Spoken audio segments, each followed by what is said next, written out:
Previous lectures, we have discussed about the introduction about the estimating and costing. So we have discussed the all the 6 units in short way. We have gone through all the 6 units of estimating and costing.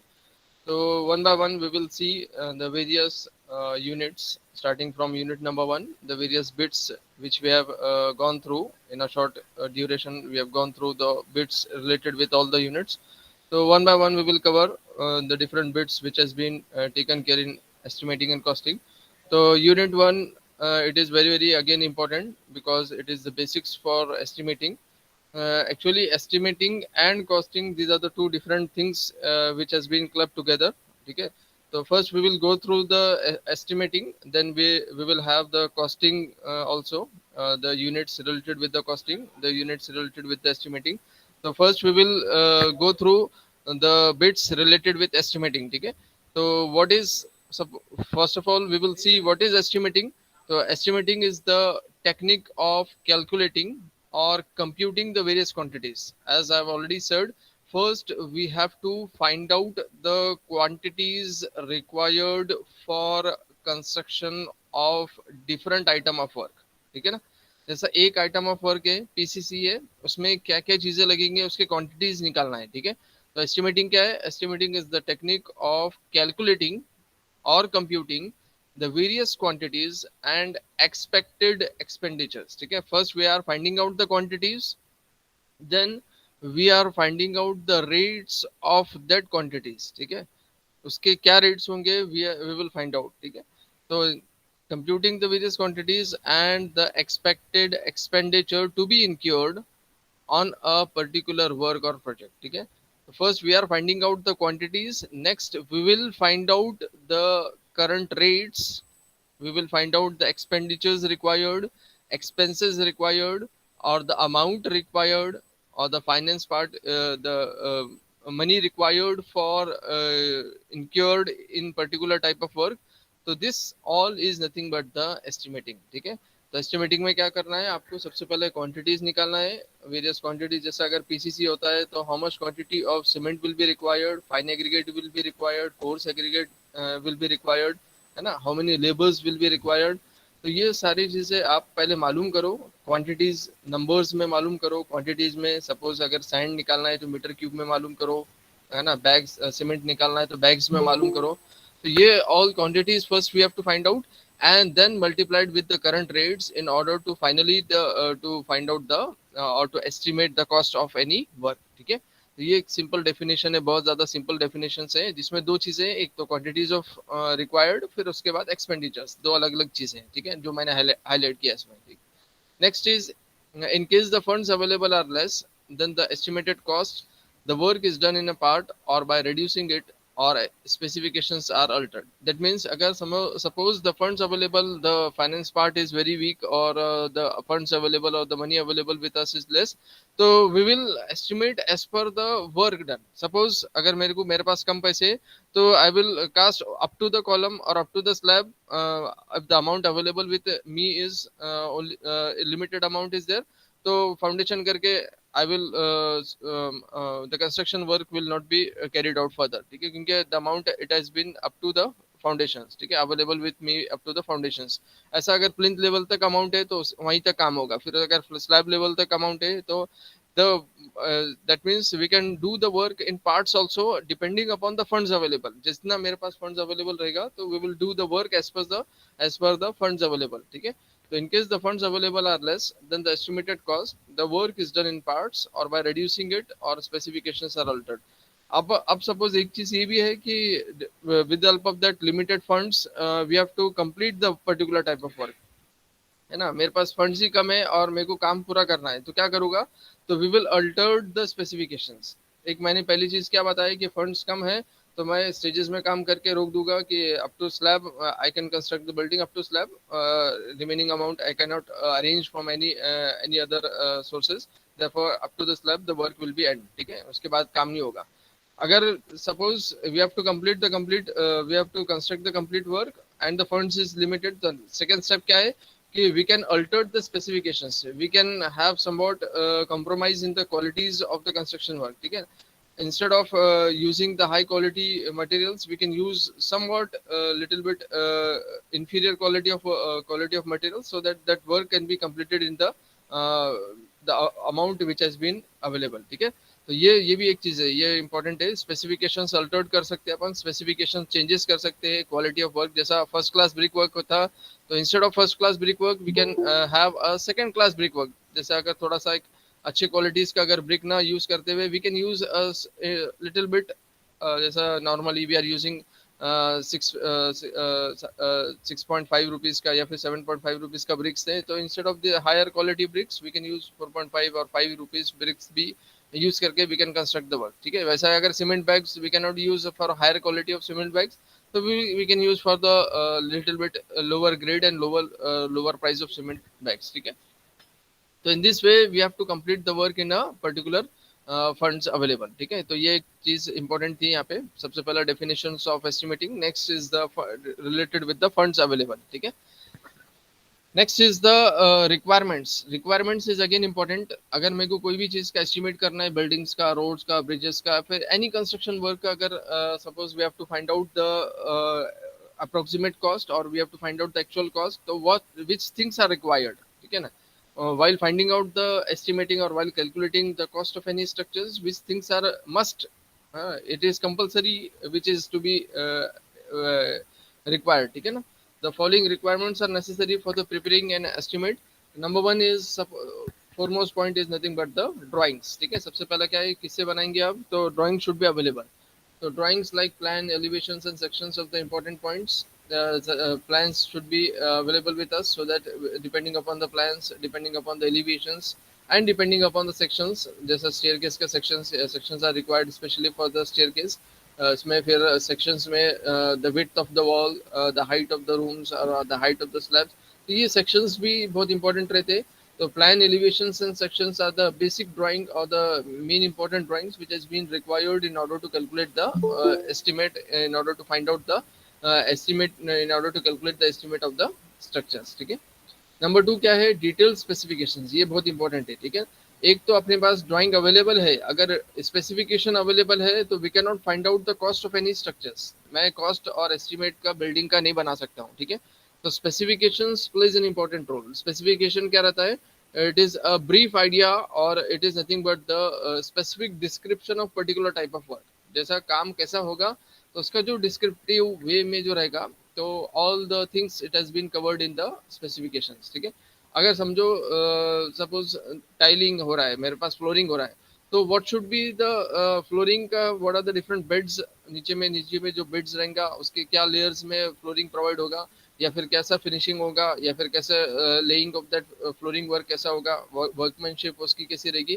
तो ये flooring का example, वैसा plastering है, RCC है, different examples है उसके. ठीक है, तो specifications plays an important role in finding out the cost of any structures. ठीक है, तो detail specifications about workmanship and properties of material. मतलब वर्कमैनशिप मतलब लेबर्स रिक्वायर्ड, कि वर्कमैनशिप्स में लेबर्स रिक्वायर्ड में what should be the workmanship, skilled laborers, unskilled laborers, कैसे laborers apply होंगे, तो this things to be covered while finding out the estimation. मतलब ये requirement है इसका. ठीक है, तो एक तो detailed specifications required है, workmanship required है, और properties of material, that means grade of cement है, fine aggregate का size क्या रहेगा, coarse aggregate का size क्या रहेगा. जैसा 4.75 is the CO analysis में अगर देखे होंगे अपने, तो फाइन एग्रीगेट्स का क्या है, it should pass through the 4.75. ठीक है, तो 4.75 mm का कोर्स एग्रीगेट 20 mm का रहेगा. तो ये उसके प्रॉपर्टीज है ना. What should be the, that means उसका अगर बल्किंग ऑफ सैंड है, तो बल्किंग ऑफ प्रॉपर्टीज, उसका मॉइस्चर कंटेंट कितना रहना चाहिए सैंड का, फाइन एग्रीगेट्स का. तो ये सारे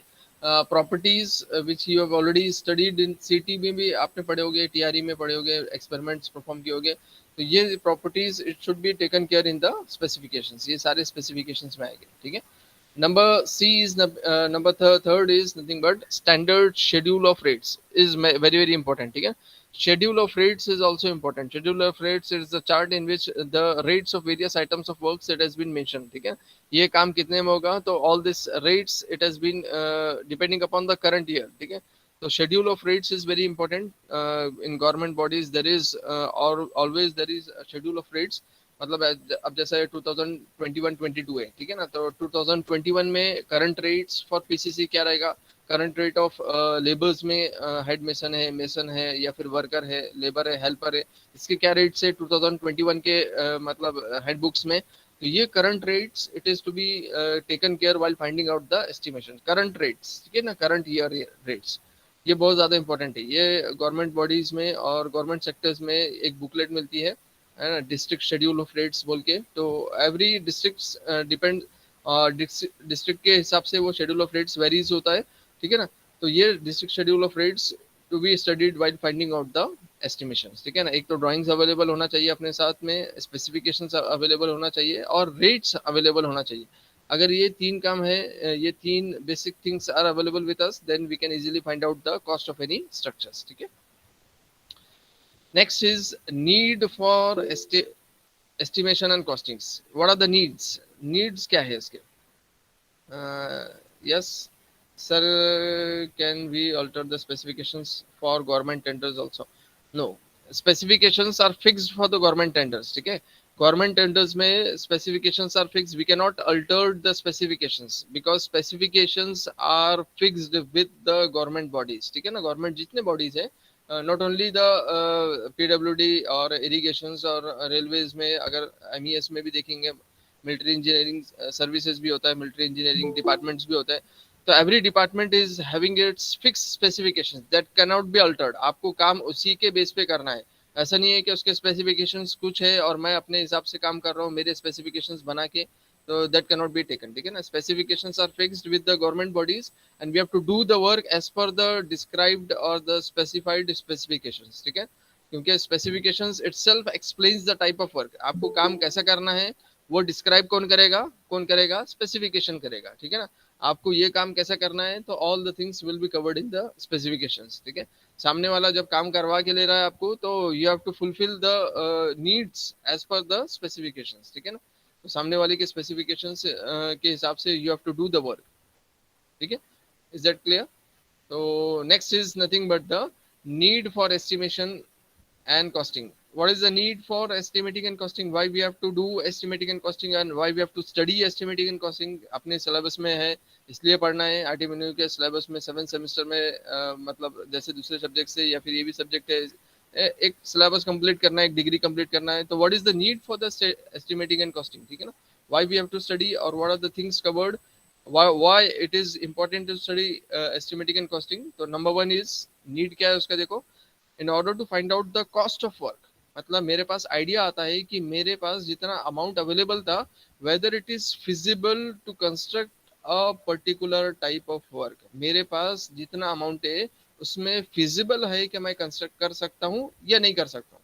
अगर नहीं कर सकता हो तो we should arrange that particular the remaining amount which is less with us, ठीक है। जो अमाउंट लेस है मेरे पास, तो you have to arrange.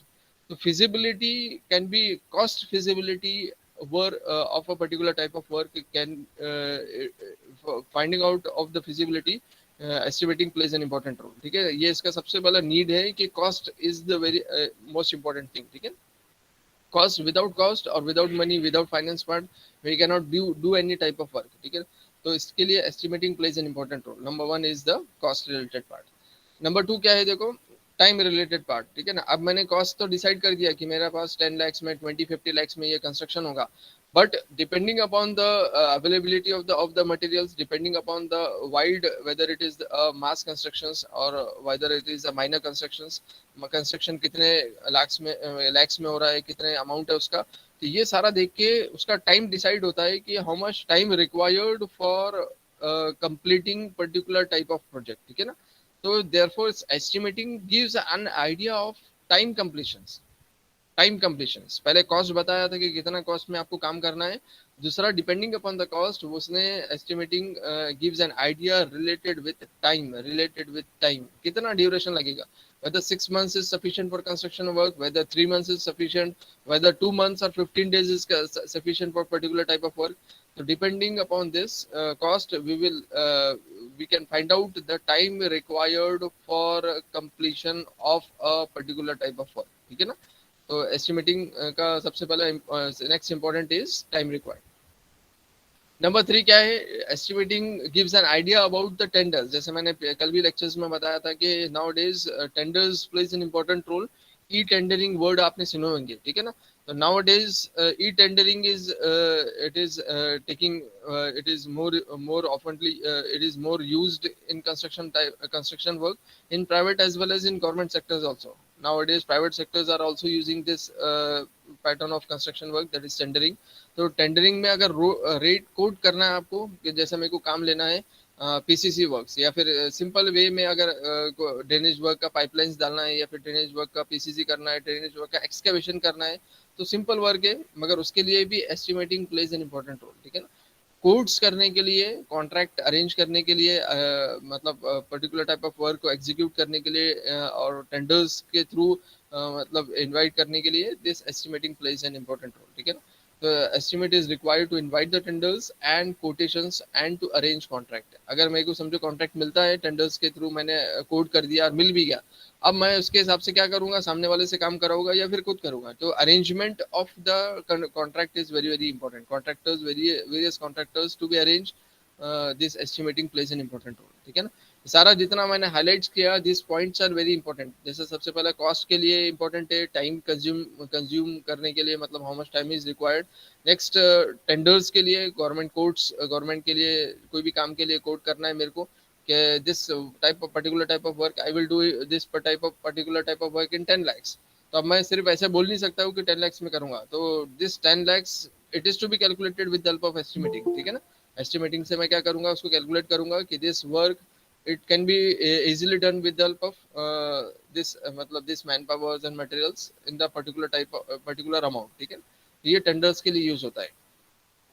Number 4 point क्या है, देखो एस्टिमेटिंग में, देखो estimate is also required to control the expenditures during the execution of work. Yes, अब मैंने एक फ्रेम कर दिया कि सपोज मेरे पीसीसी में सपोज फाउंडेशंस में मेरे 5 lakhs लगेंगे या 3 lakhs लगेंगे, ठीक है ना। अब फाउंडेशन के पहुंचे पहुंचे तक मेरे 3 lakhs से ज्यादा लग गए, ठीक है ना। तो अब मैं आगे के लिए क्या करूंगा, this estimating gives an idea about the control of expenditures, ठीक है ना। कि maximum amount we cannot spend in foundations, ठीक है ना। Because even though it is the base of the structures, even though the strength of the total structure is based on the foundations, because but we cannot we have to restrict the amount, ठीक है ना। हर stage में control करना है, restrict करना है कि ये स्टेज में इतना ही पैसा जाएगा। Plus minus 10% it is okay, ठीक है ना। Plus minus 10% it can be taken care, ठीक है। But beyond 10% we can not extend the amount, ठीक है ना। अगर फ्लोरिंग है, फ्लोरिंग जैसा मेरे पास, अगर सपोज मेरे पास की फ्लोरिंग है 50,000 में, या फिर 1 lakhs में मेरे को फ्लोरिंग करना है, या फिर 50,000 में we have to complete the flooring in a flat और in a 1 BHK 2 BHK flat. तो अब मैं 50,000 में फ्लोरिंग कंप्लीट करना है, बट मैं अगर 1 lakhs लगा रहा हूँ, तो फिर आगे का पैसा मेरा क्या हो जाएगा, फिर the amount required for painting work, the amount required for the finishing, आगे का जो भी फिनिशिंग था इलेक्ट्रिफिकेशन में, उसमें अब कम पड़ेगा मेरे को पैसा, ठीक है। तो at various stages we can restrict the amount, we can restrict the amount for required for execution of work, ठीक है ना। तो estimating is also required to control the expenditure during the execution of work. ये बहुत ज्यादा important है, ठीक है ना। मेरे पास आइडियाज है, तो मैं आगे जाके इसको रेस्ट्रिक्ट करता हूँ कि this amount it is fix for this type of work. Okay, 10% variations can be taken care. It is negligible variance can be taken care, but maximum variations cannot be taken, ठीक है। तो ये बहुत important है, control of expenditure. Number 5 is funds, ठीक है।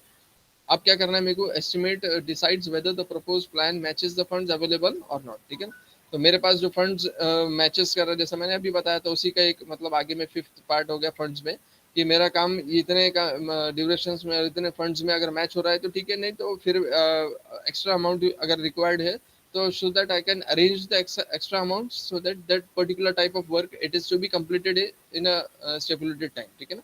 तो मेरा पर्टिकुलर टाइम में वो काम हो जाना है, कंप्लीट हो जाना है। तो अगर मेरे पास फंड्स मैच नहीं हो रहे और लिमिटेड फंड्स हैं, तो so that we can arrange the funds so that that particular type of work it is to be completed, ठीक है। तो ये फंड्स वाला पार्ट अगेन कॉस्ट से रिलेटेड ही था फंड्स, तो it has been taken care in fifth bit, ठीक है ना। तो ये these are the needs for estimating and costing, these are the needs for the estimating and costing. सबको समझ में आ गया what are the needs? Yes everyone, yes, समझ में आ रहा है? Yes, sir. Yes, sir. Yes, sir. Okay, yes, sir. Yes, sir. Yes, sir. Okay, Yes, yes. sir. So next is nothing but the purpose. Sorry, next is nothing but the purpose. Purpose of estimating क्या है देखो, जैसा needs हो गया और requirements हो गया, वैसा एक पर्पस रहता है क्यों करना है एस्टिमेटिंग, ठीक है ना. व्हाट इज द पर्पस, ठीक है. द पर्पस ऑफ एस्टिमेटिंग क्या है.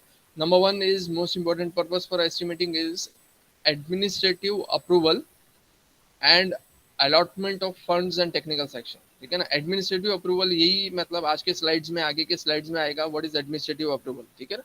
एडमिनिस्ट्रेटिव अप्रूवल और टेक्निकल सेंक्शनिंग ये क्या है आगे में आएगा, बट शॉर्ट में अगर कोई चीज मेरे को अप्रूव करना है गवर्नमेंट बॉडीज से, ठीक है ना, कोई अमाउंट अप्रूव करना है, तो अप्रोक्सीमेट मैं कैलकुलेट करूंगा कि दिस टाइप ऑफ वर्क में इतना अमाउंट लगेगा मेरे को, है ना. 10 lakhs 20 lakhs है, 15 lakhs है, ये पर्टिकुलर टाइप ऑफ वर्क है, उसमें इतना अमाउंट लगेगा. और उसको मैं क्या है, अप्रूवल के लिए मेरे को कैलकुलेट करना है वो, तो अप्रूवल के लिए कैलकुलेट करने के लिए this estimating plays an important role, ठीक है ना.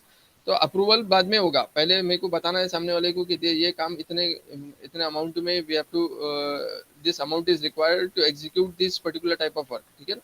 तो इसके लिए एडमिनिस्ट्रेटिव अप्रूवल के लिए this estimating plays an important role. And allotment of funds and technical sanction. Technical sanction again drawings को सेंक्शन करने के लिए वेरियस जो उसके जो स्पेसिफिकेशंस है, ड्राइंग्स है, एज पर ड्राइंग्स में को अगर कोई काम करना है तो उसको सेंक्शन कराने के लिए this estimating plays an important role, ठीक है. Next is number two is the quantity of materials required. ये तो बेसिक थिंग है, जैसा फर्स्ट डेफिनेशन में भी आपने देखे होंगे कि क्वांटिटीज, ठीक है. सबसे पहले काम ये क्वांटिटीज का ही निकालना है कि कितना सीमेंट लगेगा, कितना सैंड लगेगा, एग्रीगेट्स कितना लगेंगे, फ्लोरिंग है तो टाइल्स कितने लगेंगे, अगर 2x2 के टाइल्स है, 1x1 के 1 फीट बाय 1 फीट का है, 2 फीट बाय 2 फीट के है, या फिर जो भी टाइल्स है अपने पास वो कितने लगेंगे, या फिर डिफरेंट बार्स अगर है स्लैब में तो how much 10 mm bars will be required, how much quintals of tons of 10 mm bars is required, 8 mm bars is required, या फिर 16 mm 12 mm bars is required. तो क्वांटिटी ऑफ मटेरियल्स रिक्वायर्ड, ठीक है ना. Purpose क्या है कि quantity मालूम करना है इससे. नेक्स्ट इज इंपॉर्टेंट इज, ये बहुत ज्यादा इंपॉर्टेंट है, ठीक है ना. ये थर्ड पॉइंट इंपॉर्टेंट है. ये क्या है देखो, third point, tools and plants required. Tools plants and equipments required. ये बहुत ज्यादा इंपॉर्टेंट, ठीक है. Tools and plants, nowadays maximum work it has been carried out by the advance equipments, ठीक है ना. Advance tools and plants. पहले था कि every work it has been carried out by workers, ठीक है ना. लेबर्स और वर्कर्स से अपन काम कर लेते थे, ये ओल्ड ट्रेडिशन था, ओल्ड, अभी भी काम होते हैं, but maximum type of work और maximum work it has been carried out in the with help of the labours, ठीक है, with help of the various tools and plants, ठीक है. तो ये टूल्स एंड प्लांट्स रिक्वायर्ड जो रहेगा, तो this estimating plays an important role. तो how much work it is to be carried out with the help of the advance equipments and how much quantity of work it is to be carried out with help of labours, ठीक है ना. जो काम मेरे पास labour से होता है तो we can hire the labours, skilled labours से वो काम करूंगा. और वो काम अगर लेबर से नहीं होता है तो we can use the tools and plants, ठीक है. Tools and plants and equipments required. ये एक स्पेशल मतलब टोटल अमाउंट में से near about 10%, 5 to 10% it is kept aside for tools and plants. ये भी आगे आगे चल के आएगा ये प्रॉब्लम्स में कि कितना अमाउंट मेरे टोटल एक्सपेंडिचर्स में we have to kept aside for tools and plants. क्योंकि टूल्स एंड प्लांट्स के बगैर आज के ज़माने में, आज के कंस्ट्रक्शन में मतलब without tools and plants we can not construct any structures, ठीक है. Mixer machine it is example. Mixer machine है, लिफ्ट है, ये तो एक बेसिक नीड है टूल्स एंड प्लांट्स में. बट बियॉन्ड दिस अगर समझो मासिव स्ट्रक्चर्स है या फिर हैवी स्ट्रक्चर्स है, हैवी कंस्ट्रक्शन है, जैसा अपन ने फ्लाईओवर्स में देखे होंगे, या फिर जैसा यहाँ पे जो मेट्रो के जो ब्रिजेस से है ना, फ्लाईओवर्स जो कंस्ट्रक्ट हो रहे हैं, तो here advance equipments are required. Labour से काम नहीं हो रहा है, advance equipments, cranes are required, है ना. तो ये सारा टूल्स एंड प्लांट्स में extra amount will be required, ठीक है ना. तो ये important purpose is tools and plants. Number fourth is nothing but fix up the completion period. Again period depending upon tools and plants में, मतलब जितना काम होगा या फिर लेबर से कितना काम होगा या फिर मेरा कितना कॉस्ट था, ये सारा आइडिया फाइंड आउट करके क्या होगा कि this will be use to find out to fix up the completion period, कितने काम कितने देर में वो कंप्लीट होगा, ठीक है. Number last point for the purpose of estimating is to invite tenders. अभी वही चीज रिपीट हो गई फिर से जो पिछले स्लाइड्स में थे, नीड्स में जो था, तो वही सब थोड़ा सा एक चेंज करके ये पर्पस में आ गया, ठीक है ना. तो टेंडर्स के लिए बिल्स मालूम करना, बिल्स बनाना है किसी का, अगर समझो मैंने कॉन्ट्रैक्टर को अगर पे करना है सपोज मैंने हायर किया था कॉन्ट्रैक्टर प्लास्टरिंग के लिए, ठीक है। अब वो प्लास्टरिंग होने के बाद शाम को जाएगा वो घर पे, तो we have to pay the some amount. तो कैसा अमाउंट पे करेंगे, उसने काम कर दिया, एक रूम का एक डायमेंशन था, एक दीवार उसने कंप्लीट कर दिया, एक वॉल कंप्लीट कर दिया, तो we have to calculate the work done by a head mason, we have to calculate the work done by a mason and the labours, उसके हाथ के नीचे जो लेबर्स है उसने एक दिन में कितना काम किया, so that we should give the payment as per the work done, ठीक है ना। जो भी काम किया था उसको बोलते हैं आउटकम और द टास्क वर्क, वो भी आएगा आगे में कि एक एक दिन में एक लेबर और एक वर्कर क्या टास्क कंप्लीट करता है, ठीक है ना। तो we have to pay the amount as per the work done by the labours और work done by the mason और हेड मेसन, ठीक है। इसके लिए this plays an important role to invite tenders and preparation of the bills for the payments. Next is units of measurement. नेक्स्ट क्या है देखो, यूनिट्स ऑफ मेजरमेंट। तो units of measurement is again very very very important as per IS 1200, जैसे कल भी बताया था, IS 1200 plays an important role. Indian standard 1200, ठीक है ना, 1200 ये IS कोड है जो यूज होता है एस्टिमेटिंग के लिए। अब वो IS कोड में प्रोविजन गिवन है कि मेजरमेंट कैसा होगा, ठीक है ना। Units of measurement, how particular type of work ये चीज में मेजर होगा, जैसे excavation it will be measured in metre cube, PCC it will be measured in metre cube, ठीक है ना। फ्लोरिंग, फ्लोरिंग अब मीटर क्यूब में नहीं होगा, flooring in the sense tiling, tile fitting जो फ्लोरिंग जो रहता है, तो वो मीटर स्क्वायर में होगा।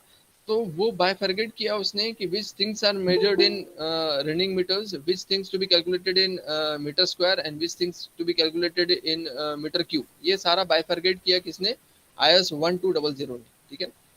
तो क्या होता है देखो, सब number one is single units work such as doors, windows, truss, जो स्टील ट्रसेस जो रहते हैं वो एक्सप्रेस काय में होते हैं देखो, नंबर्स में। अगर किसी ने काम किया कि मैंने सुबह से शाम तक 10 डोर्स आई हैव 10 डोर्स, जो उसने लेबर्स ने या फिर जो हेड मेसन था मेसन ने आज दिन भर में कितना किया कि 10 डोर्स उसने लगाया है, ठीक है ना, 10 विंडो लगाया, 5 विंडोज लगाया। तो ये डोर्स एंड विंडोज क्या रहेगा, ट्रसेस में भी वैसी क्या रहेगा, इन नंबर्स, ठीक है। तो these are measured in numbers. Number 2 क्या रहेगा देखो, वर्क्स कंसिस्ट लीनियर मेजरमेंट। जैसा लीनियर मेजरमेंट मतलब एक ही डायमेंशन में उसका मेजरमेंट होता है, जैसा लेंथ में मेजरमेंट होता है।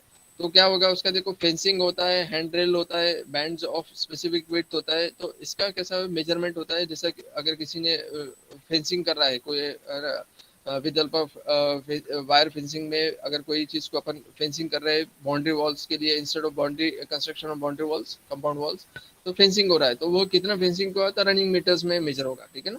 तो फेंसिंग हैंड रेल्स होगा, बैंड्स होगा, these are measured in running metres. अब कुछ क्वांटिटीज मीटर स्क्वायर में मेजर होते हैं। वो क्वांटिटीज कैसे है, जैसे मैंने अभी एग्जांपल दिया था, प्लास्टरिंग। प्लास्टरिंग क्या होता है, it is measured in metre square.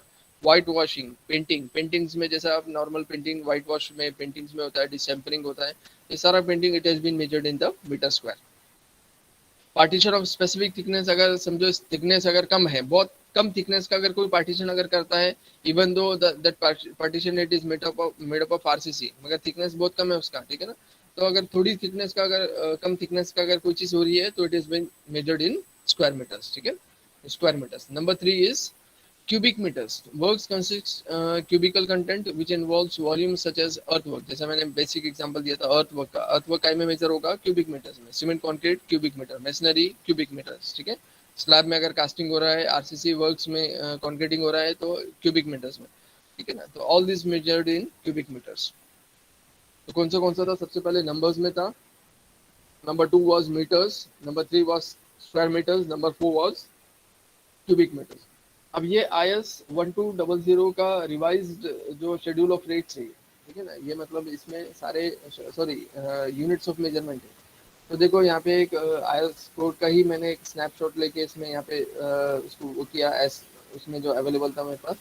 Number 1 serial number में देखो क्या है, अर्थवर्क है। अर्थवर्क में अलग अलग type of names given to earthworks. Units of measurement earthwork काय में मेजर हो रहा है देखो, cubic metre. Earthwork, yes, any question.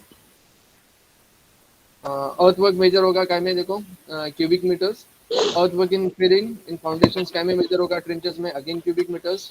Earthwork अगर प्लिंथ में भी अगर होता है, वो भी काय में मेजर होगा, क्यूबिक मीटर्स में। मतलब अर्थवर्क से related will be measured in the cubic meters. कैसे मेजर होगे? All this will be measured in the cubic meters. ठीक है ना? ये सारा काय में मेजर होगा cubic meters में.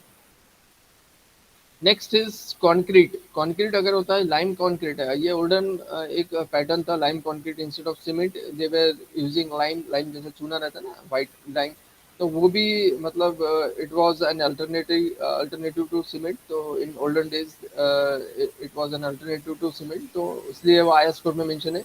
तो लाइम कंक्रीट इन फाउंडेशन अगर करते हैं आप इंस्टेड ऑफ सीमेंट के लिए, instead of cement we are using lime. तो लाइम कंक्रीट अगर होता है तो वो भी क्यूबिक मीटर्स में है. सीमेंट कंक्रीट इन लिंटल अगर करते हैं, लिंटल्स में जैसा डोर्स एंड विंडोज के ऊपर में आप देखेंगे एक लेयर रहती है लिंटल्स, है ना, तो दैट लिंटल्स के लिए वो भी क्यूबिक मीटर्स में होगा. आरसीसी स्लैब वो भी क्यूबिक मीटर्स में होगा. सीमेंट कंक्रीट और रेनफोर्स, सीसी का क्या मतलब? सीमेंट कंक्रीट और आरसीसी, रेनफोर्स सीमेंट कंक्रीट छज्जे में अगर होता है या फिर लिंटल्स में होता है या फिर सनशेड में होता है, सनशेड जैसे बाहर निकलता है छज्जा एक्स्ट्रा जो रहता है कैंटिलीवर पार्ट, उसमें भी क्यूबिक मीटर्स में होगा, है ना. लिंटल लाइम कंक्रीट हो गया, ये सीमेंट कंक्रीट था. वैसे ये LC lime concrete in roof terracing thickness specified अगर होता है तो वो स्क्वायर मीटर में. लाइम कंक्रीट अगर थिकनेस बहुत कम यूज होती है तो it will be measured in cubic square metres. ठीक है. नॉर्मली जैसा अगर स्लैब में अगर कंक्रीटिंग होता है it is measured in cubic metre, जैसा सीरियल नंबर 3 है वो क्यूबिक मीटर में ही होता है. एक रेयर केसेस में अगर थिकनेस बहुत कम है उसका तो it will be measured in the square metres. ठीक है. अगेन 6 नंबर में देखो, नंबर सबसे ऊपर में देखो, सीमेंट कंक्रीट बेड अगर होता है क्यूबिक मीटर्स में. आरसी सनशेड होता है क्यूबिक मीटर्स में, उसका विड्थ और हाइट होता है.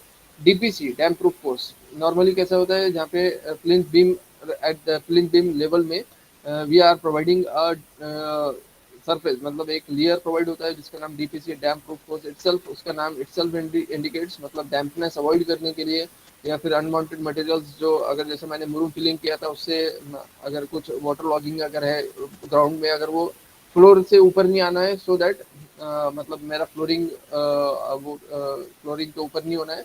Therefore there is a water proofing layer provided at plinth level, flooring के नीचे में, टीसीसी के नीचे में, DP in the form of DPC damp proof course एक लेयर प्रोवाइड होता है. तो it is being measured in the square metres. ये सारा कैलकुलेट करेंगे अपन, मटेरियल्स भी निकालेंगे.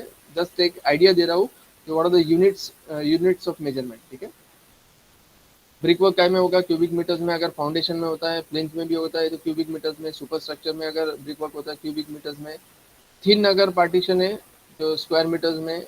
ब्रिक वर्क आर्चेस में होता है तो cubic metres. Brick work reinforced RB is reinforce brick work होता है again cubic metre. Stone masonry अगर होता है, जैसा अगर कंपाउंड वॉल्स में अगर देखे होंगे आपने, हमारे पास जो पार्किंग है, बेसमेंट की जो पार्किंग है ह्यूमन की पीछे में बैक साइड में, तो all this parking it has been laid down in stone masonry. Stone machinery का जो मतलब चारों तरफ के वॉल्स है उसके जो पार्किंग है वो स्टोन मशीनरी के. It is measured in cubic metres. ये भी मतलब ओल्डन डेज में इट हैज बीन यूज, जैसा जो कंपाउंड वॉल्स से या फिर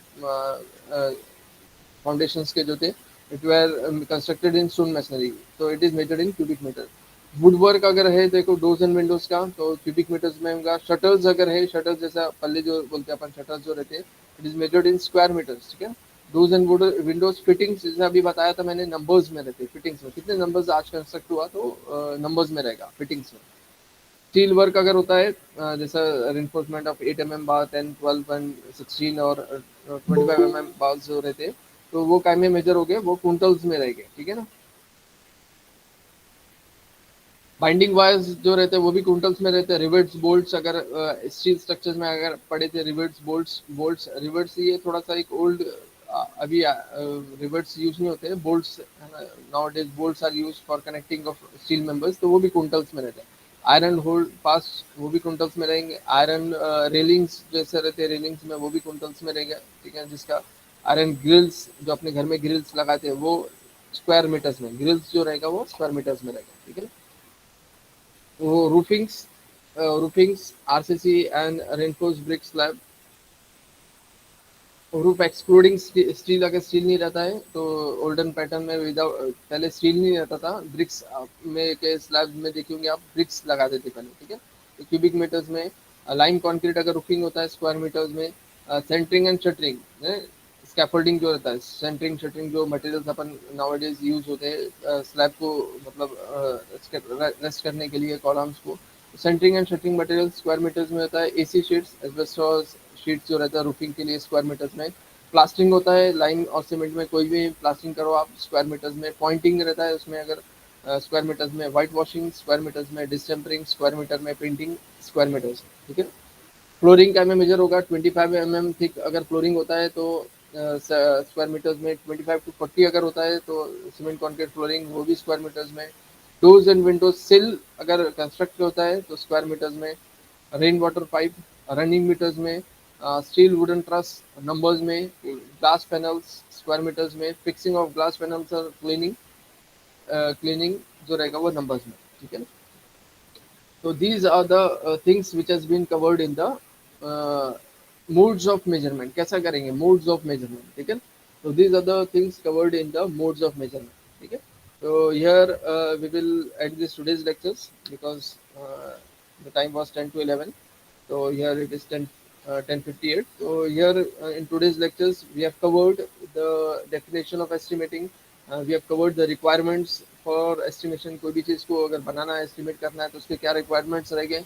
Next thing आपने needs देखे थे, क्यों estimating पढ़ना है, what are the needs for estimating, वो एक important था। नेक्स्ट उसके बाद देखे थे we have seen about the purpose, क्या क्यों करना है estimating, what is the purpose behind, what is the aim and objective of the estimating, purpose क्या है उसका। तो वो एस्टिमेटिंग का we have seen. And next important अभी का जो स्लाइड्स थे लास्ट के three slides we have seen about the modes of measurement as per IS 1200। Modes of measurement as per IS 1200, ठीक है। तो ये आज का लेक्चर सबको समझ में आया? Yes Yes, sir. Everyone? Yes, sir. Yes, आज sir. Sir. Yes, sir. Yes, Yes, sir. sir. Yes, sir. Okay, तो गिव द अटेंडेंस दे दो। Roll number 1 to 10। Sir, roll number 1 present. 1 next Sir, roll number 2. 2 उसके बाद Roll number 2. Yes 1 2 present. 1 to 10 में और कौन present है बताओ? Sir, roll number 10. Yes 11 to 20। Roll number 11, sir. Yes next Roll number Sir, 15.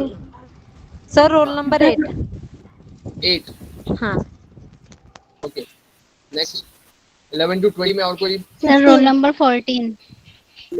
Sir, roll number 13. 13। 21 to 30। Sir, Sir, position roll number 14 भी 29. Roll number 23. 29, sir. Roll number 23 24. Okay 29 Sir, roll number 23. 23 Sir, roll number 22. 22 31 to 40। Sir, roll number 31 roll number 40 40, sir. Sir, 34. Okay. 4. Asif ji sir, 34. Okay हाँ. Okay 41 to 50। Sir, roll number 44. Sir, 48. 46 48 44 और 50 और एक काम आप ये सब हाँ 51। एक काम ये करेंगे आप अपना नाम के साथ में रोल नंबर्स चैट बॉक्स में भी डालेंगे। यहाँ चैट बॉक्स रहता है ना अपने पास जैसा रहता है। Roll number 50. Sir, roll number 65, sir. 65 Roll number 53. 53 Sir, roll number 60. बोलता हूँ मैं 56. योगेश बताओ योगेश क्या बता रहे थे? Sir, roll number 67. 67 59.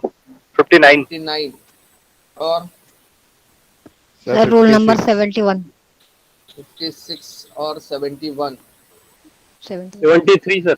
56 और 73 ओके Yes, sir. ओके ठीक है। चैट बॉक्स में भी आप Sir, ये रोल नंबर डालेंगे, ठीक है। आवाज नहीं आ सर हेलो हाँ बोलिए। Roll number 60. सर ये यूट्यूब पे भी डालोगे आप लेक्चर? हाँ डालेंगे, मगर ये ऐसा नहीं है कि every lectures will be uploaded on YouTube, ठीक है ना। ऐसा जरूरी नहीं है, बिकॉज कैसा होगा फिर अगर मैं यूट्यूब पे सारे लेक्चर्स डालूंगा तो ऐसा भी होगा कि some of the students they will assume that मतलब अगर वो लेक्चर नहीं भी करे तो अपलोड हो जाएगा, ऐसा नहीं रहेगा। कुछ लेक्चर्स में यूट्यूब पे डालूंगा, बट मैक्सिमम पूरे आपके लेक्चर्स होंगे वो गूगल मीट पे ही होंगे। तो एवरी लेक्चर आपको अटेंड करना है। अगर मेरे को ऐसा लगेगा कि बहुत इंपॉर्टेंट लेक्चर है तो I will upload on the YouTube also, ठीक है ना। ये सारे लेक्चर्स आपके रिकॉर्ड भी हो रहे हैं, तो I will upload on YouTube also, ठीक है।